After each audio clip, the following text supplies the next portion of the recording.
Hey everybody, welcome back to History Student Reacts. Today we'll be watching Early Muslim Expansion, The Siege of Constantinople by Kings and Generals.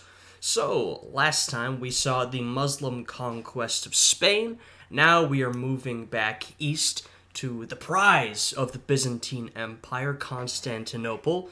If the Caliphate can manage to conquer Constantinople, something they haven't been able to do up until this point, then Byzantium is truly done for.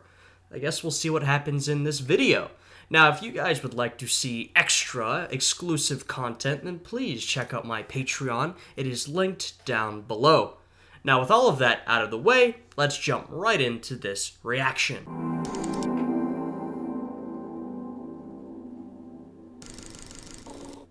In our previous video, the successful Umayyad conquest of Visigothic Iberia ended on a rather sour note for the conquerors, with a messy turnover of power from Caliph al-Walid to his brother Suleiman, which saw both the war hero general Tariq ibn Ziyad and the governor Musa ibn Nasir left disgraced and penniless after a spree of politically motivated purges. Yeah, we saw the same thing we've seen a few times throughout this series, something that is common to this sort of court politics, but after a turnover of power in 715 to the new Caliph Suleiman, he basically purged and disgraced some of the fellows responsible for conquering Iberia for the Caliphate. You know, this great accomplishment that they didn't really receive the reward for.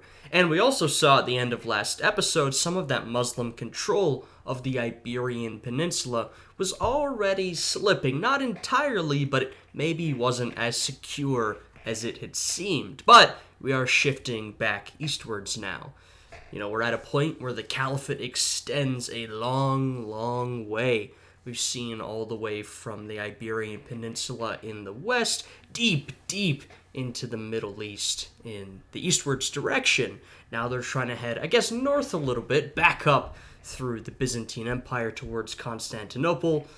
We're seeing a sort of interesting time for the Umayyad Caliphate, which actually doesn't have too much longer to go. It's got a couple of years, a couple of decades even, but it is sort of on the way out. Ascending to the throne already middle-aged and replacing one of the most successful caliphs of the entire Umayyad dynasty, Suleiman seems to have been rather desperate to win glories of his own in whatever life remained to him. And his aim would be the greatest prize of all, Constantinople itself, the capital of the Eastern Roman Empire, and arguably the holiest city in Christendom. Yeah, truly the greatest prize of them all. I mean, we saw when the Caliphate was founded, not even 100 years before this point, though it's sort of coming up on 100 years since the Caliphate was founded.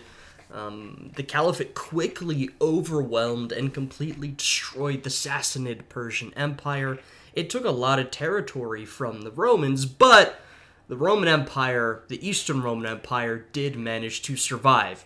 And as long as the Roman Empire continues to hold Constantinople, it will continue to survive. It is the all-important city of this time, an extremely prosperous and impressive city for this era in particular, when a lot of prosperous cities had disappeared.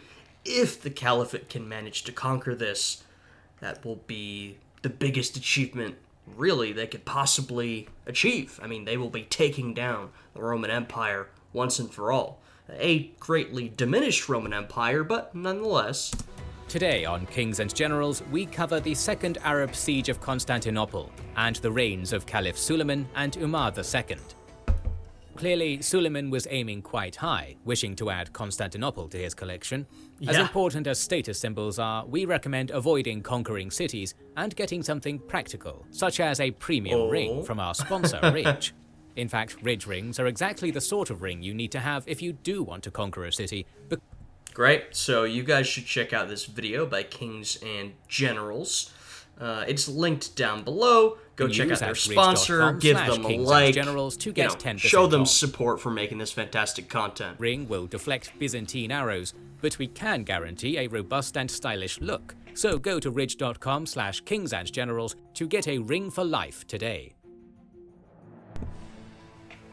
Upon his ascension to the caliphal throne, Suleiman wasted no time replacing most of his brother and predecessor's loyal governors and advisors, despite the monumental successes. Once again, pretty typical of court politics, purging the officials that were in before you and putting your own guys in important places. Though Suleiman does seem particularly intent on making a name for himself and seizing glory for himself, I suppose, in order to legitimize his rule and bolster his name, his legacy. Many of them had achieved during the storied reign of Al-Walid. In Al-Walid's last years of life, he had attempted to remove Suleiman from succession in favor of his son Abdelaziz, without success, even requesting his governors swear fealty to Abdelaziz before his death. However, few saw fit to take this risky stance against Suleiman, who was the horse with the best odds.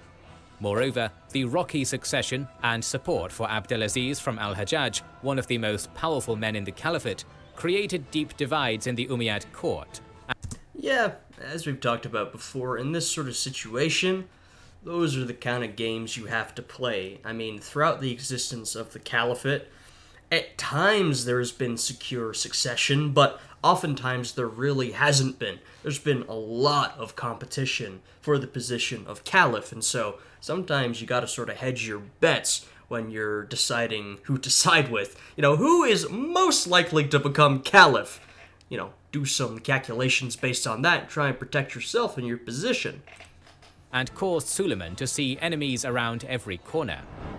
As a result, after Musa refused to delay his entry to the capital until after Al-Walid's death, so Suleiman might claim the glory, both Musa and Tariq were stripped of their titles and disgraced. Qutayba ibn Muslim, who had brought Islamic rule to most of Transoxiana through a combination of military victories and shrewd diplomacy, would be extended the offer to keep his position by Suleiman, likely due to the large power base Qutayba commanded and the threat of civil war. Despite this placation, Qutayba, suspecting Suleiman would turn on him as soon as he felt secure enough to do so, and resenting the appointment of his longtime rival Yazid ibn al-Muhallab as the new governor of Iraq and Persia, denounced Suleiman as illegitimate and rallied his troops against the new caliph. Unfortunately for Qutayba, his position had never been as powerful or secure as al-Hajjaj's, and his attempt to raise his army in rebellion against Suleiman caused many of his soldiers, particularly his fellow Arabs, to betray and kill him under the leadership of Waki ibn Abi Sud. Isn't that interesting, particularly his fellow Arabs? This is something worth remembering, something that we talked about in Epic History TV's Rise of the Abbasids video, and I say that because, as I mentioned, we are actually getting pretty close to that point. The Umayyad Caliphate's got a couple of years left, and then it will be the rise of the Abbasids. But keep in mind this sort of ethnic dynamic to a lot of these revolts and a lot of this political tension, while, of course, everyone is supposed to be equal under Allah, at least fellow Muslims, right? Muslims should be equal to other Muslims. What we know is that Arab Muslims are often sort of seen as above a lot of other ethnic groups who have converted to Islam. A lot of these other groups don't necessarily get treated as well as Arab Muslims do. They feel like second-class citizens at times. And so that does inspire a lot of these revolts. And this is why we see in particular territories where we might have a lot of non-Arab Muslims, there might be a lot of revolts or rebellions, or at least people will try to take advantage of that ethnic tension to cause those types of revolts. And this will stay an important element of the Caliphate's politics for the years to come. Although Waki would take over as governor of Transoxiana, the following years would see many of Qutayba's successes in the region reversed in a string of defeats and rebellions, and Arab control of Transoxiana would remain unstable for decades to follow. Meeting a similar end would be the famous conqueror of Sind, Muhammad ibn al-Qasim. As another ally of al-Hajjaj's who had opposed Suleiman's ascension, Ibn al-Qasim was removed from power by Suleiman and promptly placed under arrest by his replacement as governor of Sind, Yazid ibn Abi Kabsha. Right, and this is a good time to point out We saw last time how the Caliphate had managed to expand into the Iberian Peninsula, sort of the furthest west it had gotten.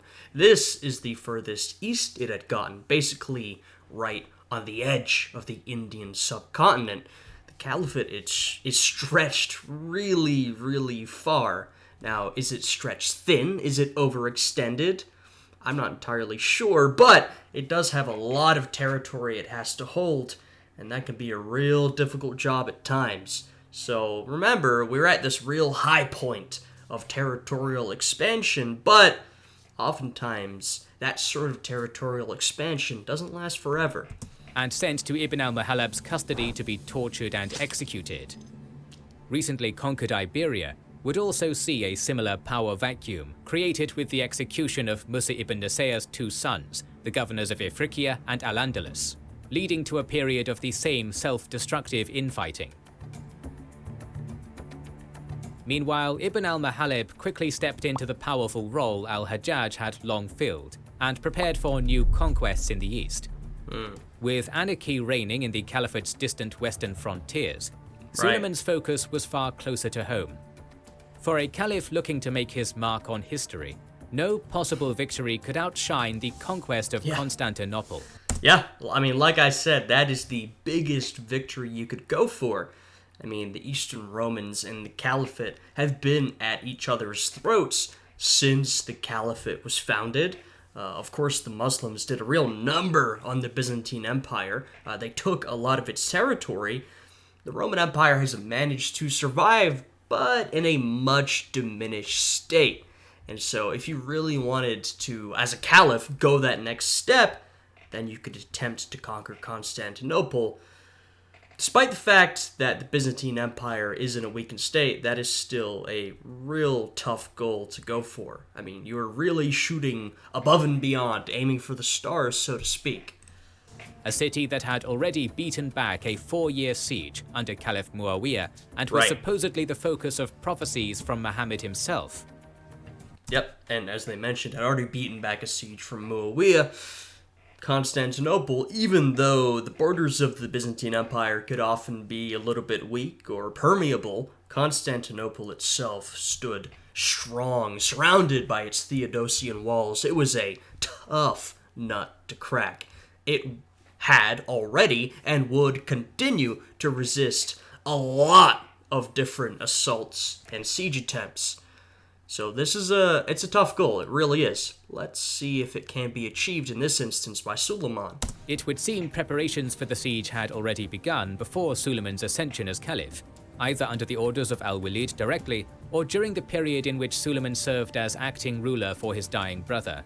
Hardly surprising, given the years of frequent coups and turmoil that had weakened the Byzantines during al-Walid's relative golden age.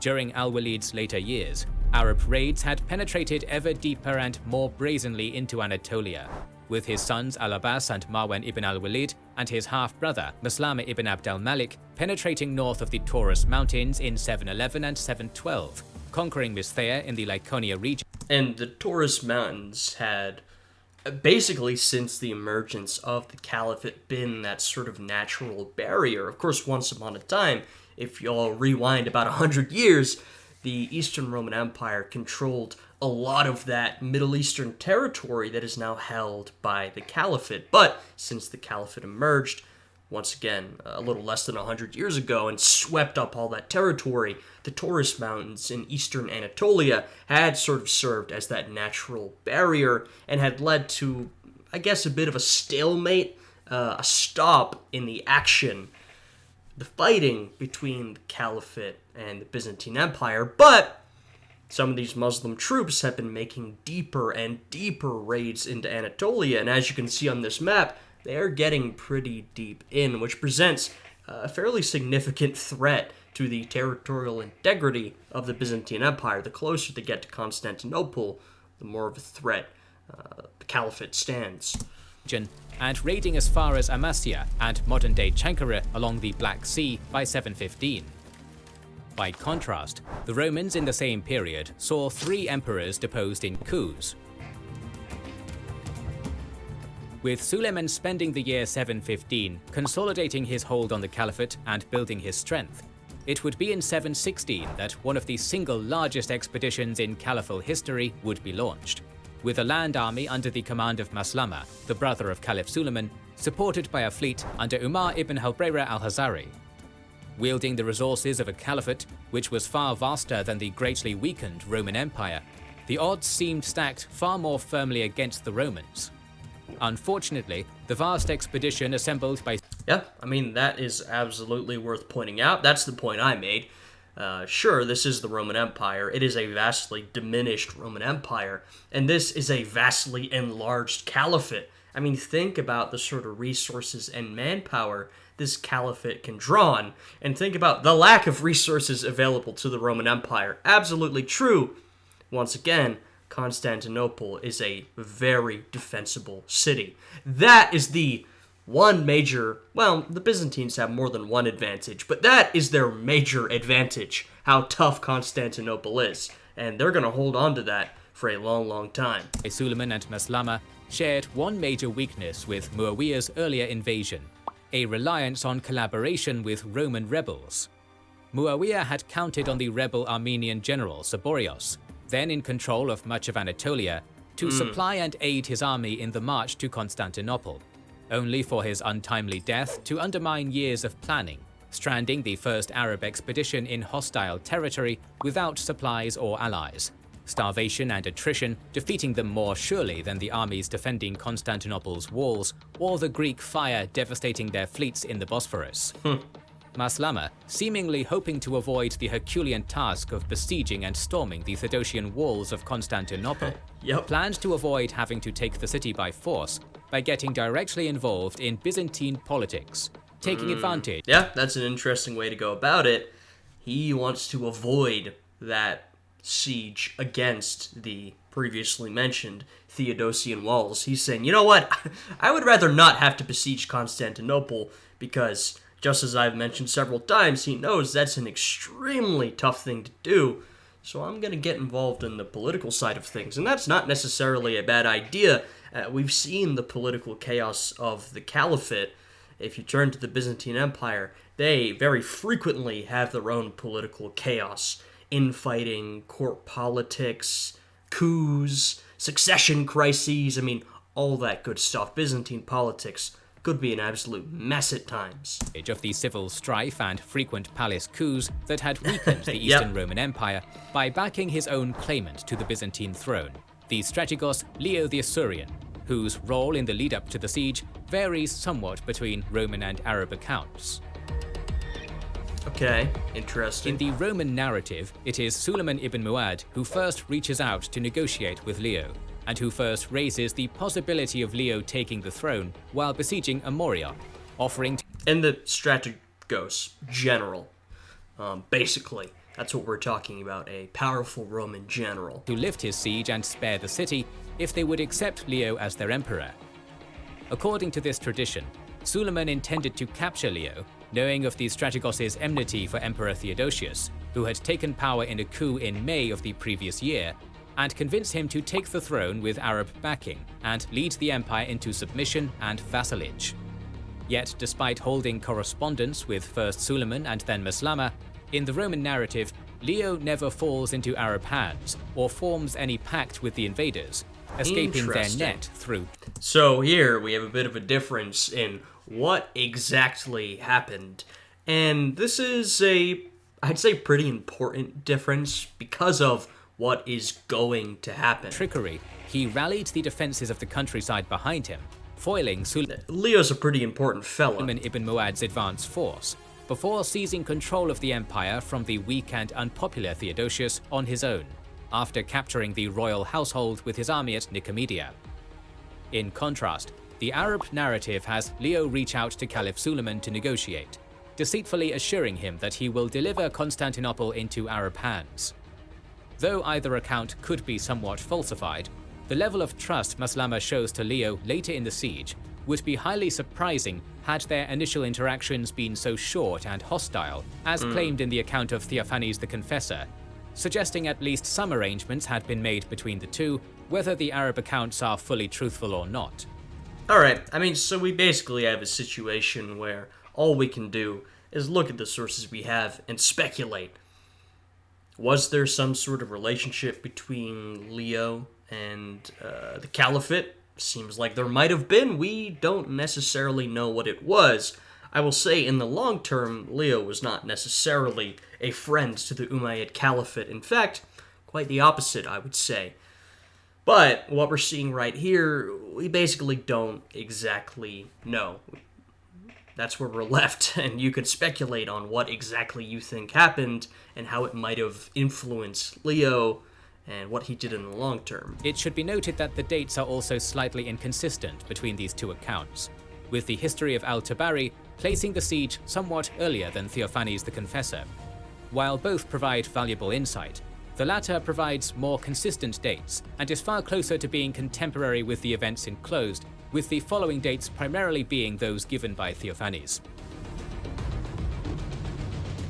In either case, the winter of 716 would end this first stage of the campaign, one which saw modest Arab gains in Anatolia, the overthrow of an emperor, and a great deal of underhanded dealing, but... And to be fair, at this point, if you're looking at it from the Caliphate's perspective, now they're pretty deep into Anatolia with a fairly sizable number of men. Due to their political scheming, they've managed to overthrow the emperor. It seems like the Caliphate's in a pretty strong position. Little in the way of direct engagement of the two armies. The year had been a more active one in the east, although on this front, the Arabs met with little success. Yazid ibn al-Mahalab attempted a large-scale invasion of Jurjan and Tabaristan, the seat of the Deobid dynasty, and the last of the independent vestiges of the Sassanid Empire, which had thus far kept its old rulers at the cost of paying tribute to the Caliph. Wow. Initially successful, he captured the town of Dihistan by siege, with a large massacre ensuing, strengthening his reputation for brutality, and causing the region of Jurjan to capitulate without resistance and accept an Arab governor. Continuing west into Tabaristan, Yazid would see less success. The ruling Spabed Farrukh Khan the Great appealed to his eastern neighbors in the Dailam region for military aid, and used the narrow mountain passes to hold off Yazid's much larger army. His army fell back, seemingly beaten in their first clash, only to lead the Muslims into an ambush. Man, you gotta be careful when you're trying to conquer this region. This is a lesson that the Romans, the Persians, and now the Caliphate has had to learn. You gotta be careful with all these mountain passes. Really the perfect opportunity to get yourself ambushed. Where they were pelted by arrows and boulders from higher ground and forced to withdraw. Though Yazid still commanded by far the stronger army, Farrukh Khan's successful resistance spurred the nobility of Jurjan, who had surrendered previously, to take up arms, killing most of the recently installed Arab garrison during the night. With his supplies now cut off and hostile forces at his back, Yazid was forced to sue for peace, using the threat of renewed invasion to secure an increased tribute, but failing entirely in his mission of conquest despite the vast resources at his disposal. In Transoxiana, Waki ibn Abi Sud had failed to inspire the same respect among the locals Qutayba had, leading to turmoil and the gradual loss of caliphal control over much of the region. However, Waki's main focus seemed to be a growing rivalry with Yazid, rather than on keeping order in his province. After wintering in Cilicia, Umar would take to the sea again in 717, holding the dominant position in the Mediterranean, but still wary of facing Greek fire in the Bosphorus, while Maslama... that is sort of the trump card for the Byzantines. They've been struggling in a naval context against the expanding caliphate, but they do always have that Greek fire, which can be a very potent offensive, or in this case, defensive tool. Can be really dangerous to deal with. Would finally reach Constantinople's walls in June. Perhaps learning from past failures, Maslama's army had brought vast stores of food to last them a long siege, with more being ferried to them from Egypt and Syria under the protection of Umar's fleet, with transport vessels and dromon... look, if you're gonna try and do this type of siege, you know it's probably going to take an extended period of time, and if you can keep a steady line of supplies coming in, then That's a massive advantage that you have on your side. Warships traveling in a convoy system for protection. To demonstrate his forces' commitment to the siege, no matter how long it should take, Maslama had forbidden his forces to eat from the rich stockpile of provisions they had brought, instead building low walls and wooden houses for the besiegers around the city, and sowing crops in the ground to sustain them. Feeding themselves by plunder and soon by their own harvests, Maslama's massive besieging force was transformed almost into a small city of its own, and looked well prepared to... I mean, that definitely proves that you're in for the long haul. When you arrive, you have this supply line, you have lots of stores of resources and food, and yet you still plant crops to grow for the long term. Yeah, you're in for the long haul. You are ready to truly get down to a potentially grueling siege. Weather the bitter winter approaching. But according to the Arab accounts of the siege, Leo and Maslama remained in negotiations at this point. Leo still feigned allegiance to the Umayyad prince, and claimed he was doing his best to convince his subjects to surrender. In the main version of the tale, Leo claimed that Constantinople's inhabitants would surrender in exchange for the Arabs' food stores, to feed their trapped and hungry citizens, and demonstrate the truth of Maslama's promises of safety in exchange for submission. When Maslama agreed, they looted the Arab army's stores and crops by night, before returning to their defenses in the morning. In another version, Maslama even burns his own supplies on Leo's insistence that Constantinople would surrender without a battle if convinced Maslama was preparing for a major assault. Interesting. So once again, I feel like this is either a situation where there's, of course, the question of how much was Leo actually in contact with the officials of the caliphate. Maybe a lot, maybe not so much. So there's that question. Maybe Leo actually wasn't in this much communication with them, or he was, and he was a slippery little guy. He was lying, he was deceiving, he basically pulled the wool over their eyes. Because, as you know, in the long term, good old Leo the Isaurian, he founds the Isaurian dynasty, not the longest lasting, but lasts for a while, brings a bit of stability to the Eastern Roman Empire after this period of chaos that we've just been shown, and he does a pretty good job defending the empire against the caliphate. Some rare W's for the Byzantines, who, as we've seen, have really been struggling in recent years. He sort of rights the course a little bit. So that's what we know in the long term. It does make you think, I wonder how much communication he did have with them. What exactly were they saying? We have competing sources. We don't exactly know. It's some really curious stuff. At face value, these accounts might seem unlikely, but at this point, Maslama was negotiating from a position of strength. With transport ships from Tunis and Egypt resupplying him, he risked little.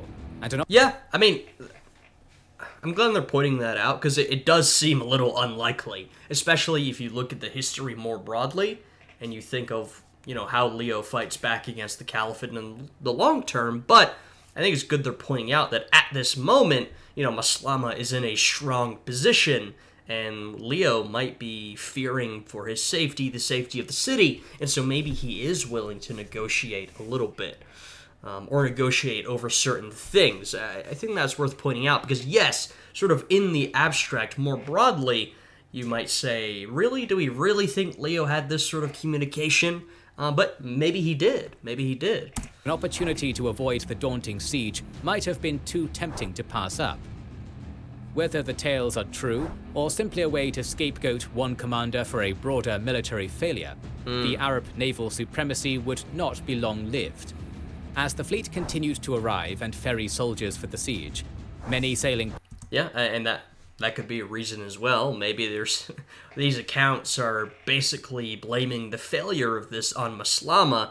He spent too much time talking and dealing with Leo when he should have actually been forging an attack on the city. So maybe this is just a way to scapegoat him in particular, blame him for why this siege didn't work in the end. Past the city, as far north as modern Istanbul's Ortaköy neighborhood, the convoys would be forced to sail past the Golden Horn, which was blocked with a chain and harbored the Roman fleet, which had been waiting for their moment of opportunity. For the large and unwieldy transport ships to sail north against the currents of the Dardanelles required a south wind. On September 1st, an unlucky change of weather would see 20 of these large and logistically vital ships betrayed by the breeze and drift backwards with the current away from the safety of their escorts. See, this is one of those times when, I was going to say pre-modern, but really pre-industrial history, when Mother Nature just took the reins of history and said, you know what? Why don't we have a change in the wind? And that's going to cause a big change in this whole siege. Maybe not too extensive or too important a specific instance, but it's one of those times, and you especially see it with naval history, where a lot of these individuals are really at the mercy of Mother Nature. The weather changes, the currents, the breeze changes, and you basically lose control of what you're doing, and it can open up an opportunity, as it's doing in this instance. The Roman fleet wasted no time, sailing out from the Golden Horn to bathe them and their crews in liquid fire. There's that Greek fire! Blow with a cold winter approaching and a hit to the morale of the Arab fleet. In the historian Al-Tabari's words, the besiegers were forced to eat everything but dirt, suffering greatly over a cold winter outside the city. Alright, so hey, maybe that one instance was actually that important. I was doubting how much of a change that one little weather incident could have caused, but it seems like the besieging army was really relying on those resources coming in. On this somber note, Caliph Suleiman would breathe his last, dying in October 717. Short reign. In his brief reign. Really short reign, actually. And they seem to be about to summarize it, but he took over in 715. He purged the former administration, disgraced some of the successful generals we'd seen in the last video, and began this siege of Constantinople. I suppose that's kind of a lot in 2 years, but still only 2 years. It's difficult to accomplish much. He started this siege, but of course he's not going to finish it because he died. None of his grand ambitions had come to fruition, right? As Yazid ibn al-Mahalab's invasion had been a failure, and the attack on Constantinople had been stalled. Yes, Suleiman got a lot of things rolling, but they either failed, or he wasn't around to see the end of them. The legacy Suleiman had killed so many for, and worked so desperately to build, would largely be one of setbacks and failures, overshadowed by the triumphs of his predecessor. Suleiman had initially intended to be succeeded by his son, Ayub, but Ayub had died earlier in the year of a plague that was possibly Suleiman's cause of death as well. Instead, on his deathbed, he declared his younger cousin, Umar ibn Abdulaziz, a longtime ally of Suleiman's who had served as his governor of Medina, to be his successor as caliph, creating surprise and resentment among closer family members, such as his brothers, Yazid and Hisham, though Yazid was promised right of succession after Umar. It was no coincidence that the newly crowned Umar II shared a name with the legendary second caliph, Umar ibn al-Khattab. Through his mother's side, he was the second caliph's great-grandson, a prestigious connection he emphasized greatly. I'm sure. Also, I'm sure, right? It's always good to connect yourself back to someone well-liked, someone with an important legacy, but also, once again, I feel like I gotta keep reminding myself of this. Man, it really hasn't been that long since we saw, say, the original Umar. The caliphate has not been around for that long, hasn't even been 100 years, so a lot of that history is still in pretty recent memory, only a couple of generations back. With the arrival of spring, the pressure began to mount on the Arab army besieging Constantinople. The loss of the supply ships the previous autumn had reaffirmed the superiority of Roman ships in combat. However, Leo's fleet lacked the numbers to actively patrol outside the Dardanelles, or safely scout the movements of the Arab ships. With the arrival of spring, sizable fleets from Egypt and Tunis came bringing supplies across the Mediterranean to the besiegers. Keeping their distance from Constantinople, they landed secretly in various places, from Chalcedon to the mouth of the Gulf of Nicomedia, on the Asian side of modern Istanbul. However, the crews of these fleets were mostly Coptic Christians of Egyptian descent, thousands of whom had been relocated to work the shipyards of Tunis after the conquest of North Africa by Hassan ibn al-Numan. Upon the fleet's arrival on Roman soil, organized mutinies among the Egyptian crews broke out among the Arab fleet, with the crews taking control of some ships, while many others escaped, fleeing to sanctuary among their fellow Christians in Constantinople. With the fleets paralyzed and crippled by the loss of so many crewmen, and Leo informed of the Arab fleet's location and sudden weakness by the defectors, the Roman fleet sailed forth once more from the Golden... We're seeing how some of that tension can cause problems, especially if it emerges in sort of key situations like this. Horn, capturing or destroying the great Arab fleets nearly in their entirety. While the land army still held firm at first, the Romans had retaken full naval dominance for the time being. They cut the besiegers off from supplies or effective reinforcement, with the army divided by the now uncrossable Dardanelles. The entry into the conflict of the Bulgarian Khanate, ruled by Leo's allies. We see the Bulgarians emerging. I'm trying to remember if we've seen them at all throughout this series. I don't think we have. Of course, when you talk about Byzantine history of this era, we start seeing the Bulgarians popping up more and more as they become, well, a pretty significant rival to the Eastern Roman Empire, and at times an ally.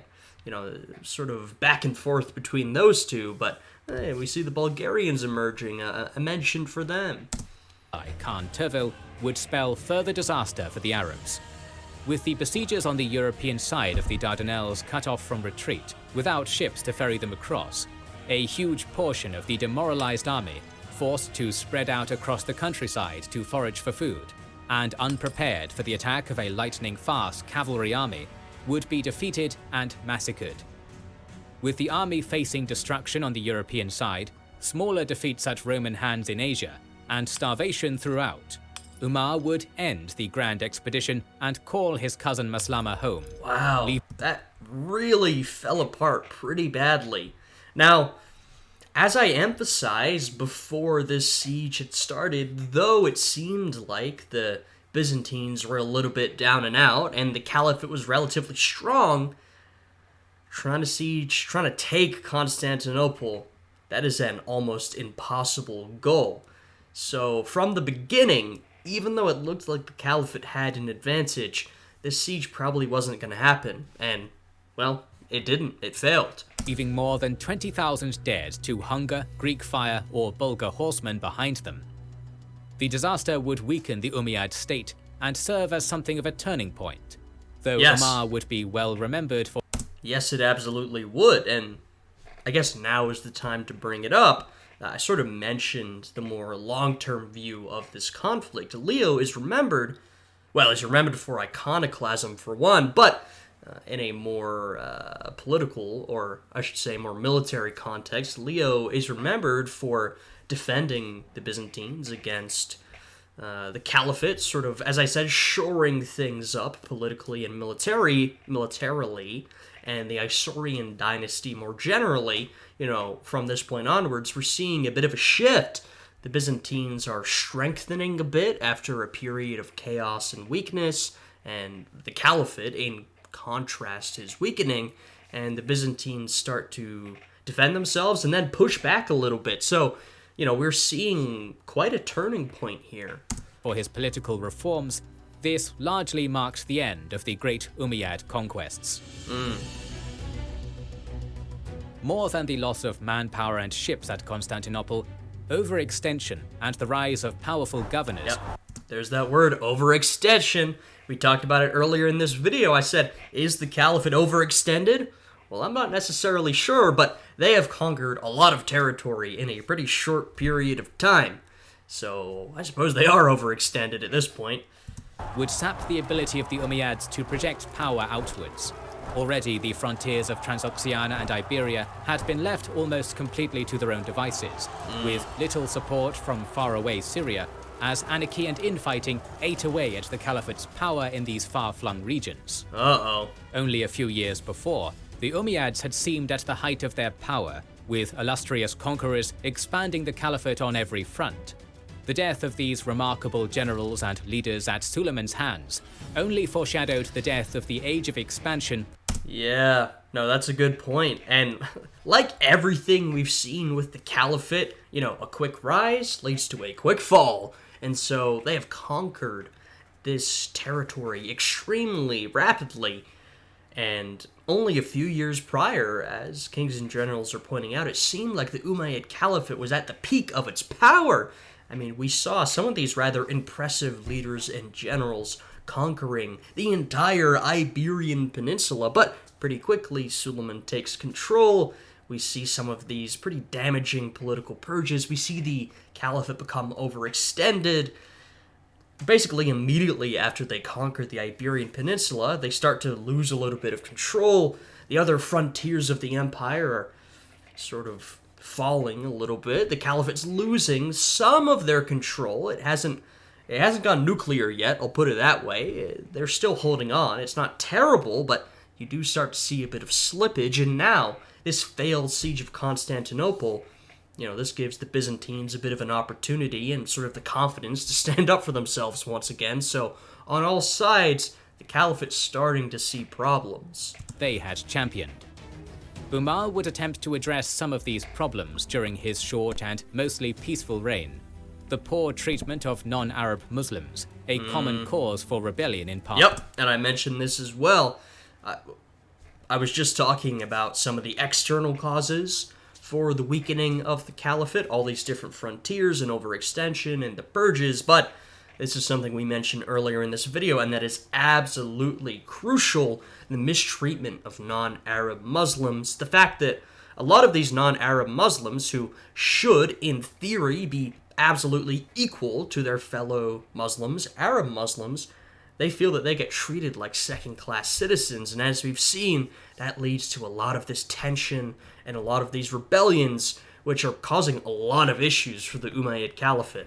Past decades would improve, with the jizya tax now exempted for all Muslims rather than Arabs only, there and you go. attempts at reconciliation with the Shia would be made as well. Yet this is largely seen as the start of a stagnation and decline that would last until the Umayyads' overthrow some 3 decades later. Like I said, they've got a couple of decades left. In our next episode on the early Muslim world, we will cover the beginning of the Umayyads' downfall and the Abbasids' rise. To ensure you don't miss that, subscribe and press the bell button. Great. Hey, and do the same here. Fantastic. So, this is a pretty good sort of interlinking. Like I said, we recently did that Epic History TV video on the rise of the Abbasids. That was a much broader video, but we are coming to that point. We are starting to see the fall of the Umayyads, the sort of slow decline, which, feeds right into the rise of the Abbasids. So all the stuff we've been learning about is starting to connect. Not to mention, of course, all the connections with Byzantine history that, we've done a bit of Byzantine history on this channel. So, some really interesting stuff. I very much enjoyed this episode. Kings and Generals always does a fantastic job. I always really like their early Muslim expansion series. If you guys would like to see more, if you would like to keep up with the uploads on this channel, then please subscribe and hit that bell button. You will get notified whenever I release a new video. Anyway, with all of that stuff out of the way, I hope you guys are having a good day today, and I will see you all again next time. Goodbye.